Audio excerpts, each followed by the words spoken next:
Puro ganari talaga yung mukha ko kapag ka nagwo-workshop. Natapos na nga sa wakas yung batch 3 sa Batangas, sa Wiz and Plate New City Mall. So, happy naman kasi at least nakatatlo na ulit.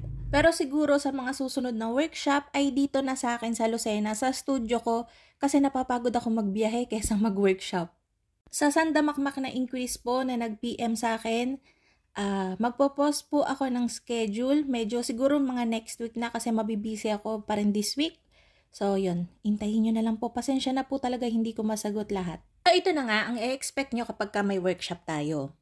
Medyo nagiging stricto tayo kapag ka may workshop kasi ayako nang nakikipagsabayan ng kwentuhan habang nagde-demo or habang may ginagawa kasi dire-diretso. Walang downtime yung workshop namin. As in, kapag ka nag-start tayo, nag-explain kung ano yung mga gagawin, busy na lahat.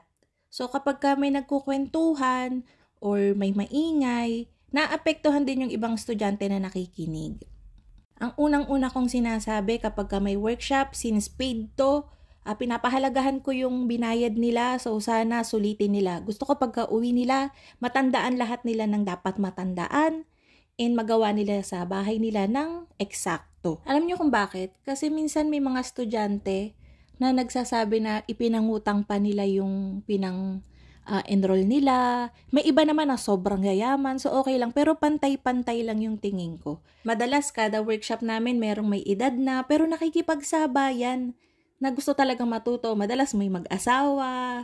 Kaya kapag nandun na kami, nagbayad na kayo, nag-effort na kayong pumunta, kasi yung iba talagang galing pa sa malalayong lugar. Gusto ko sana masulit.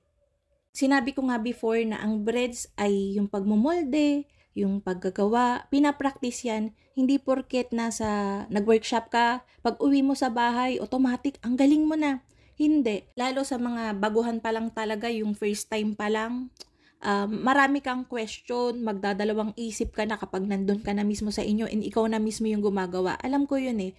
So, habang nandito tayo sa workshop, tanong mo na lahat ng gusto mong itanong, lahat ng pwedeng mangyari, lahat ng kung sakaling mag-failed, sana magawa mo na ng paraan. So, kaya gusto ko kapag nag-workshop, makinig. Kaya pagka may maingay talaga, ay nako, nagagalit talaga ako. Pero hindi naman yung tipong galit na galit. Yung tipong gusto ng manakit, hindi naman. Pinagsasabihan ko lang. Kaya mukhang ang passionate ng mukha ko dyan kapag ka nagtuturo. Kasi gusto ko talaga nasa akin yung attention. Para, alam niyo, ma-absorb lahat. Awan baga kung bakit nakaisip akong mag-workshop. Pero nandito na nga tayo, so ituloy na lang natin. Ang bala ko lang kasi talaga before ay mag-TESDA. So, magtuturo pa rin yun syempre. Kaya lang, hindi kasi bayad yun. Kapag kabayad na kasi, mas malaki yung pressure kapag kayong mismong mga tao na yung nagbabayad. So, yung TESDA kasi, paid yun ng government eh.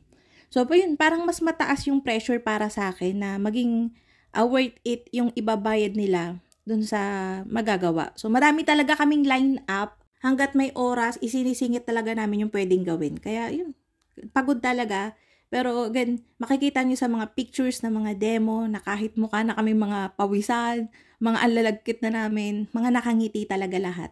Madalas wala rin kaming seremonyas, yung pag-opening, tapos closing, wala nang ganun. Kasi alam ko pagod na rin yung mga estudyante. Minsan may nagtatanong, may graduation ba tayo? May certificate, pero hindi na namin yung para may mga ceremony pa. Inaabot na lang. Kasi nga alam kong, may iba pa uwi na malayo. Tapos yung iba, pagod na talaga. So, sa tingin ko, hindi na rin nila gustong magganon. So, yun, i-take ko na lang din yung opportunity sa pagpapasalamat sa High Caps Marketing Corporation. Alam nyo, hindi ko to magagawa lahat. Yung sa iba-ibang lugar ha, kung wala sila, kasi sila yung naghahatid sundo talaga sa akin kahit saang lugar. Effort talaga sa kanila. Maraming salamat po, Sir Merbs. Tropang Ryan James, grabe, pasensya ka na talaga. Wala kasi akong sasakyan, hindi ako marunong mag-drive. So talaga, hinahatid sundo talaga ako kahit saan. Kaya thank you po, High Caps Marketing Corporation, Adsha Eurobakers, Pilmico, thank you. So ayun, siguro habang may workshop, ganito talaga ang makikita nyo mga pictures, mga mukha ko, mga nakangiwi, mga hindi maintindihan. So yun, pagpasensyahan nyo na lang and kita-kits tayo sa mga susunod. Thank you, bye-bye!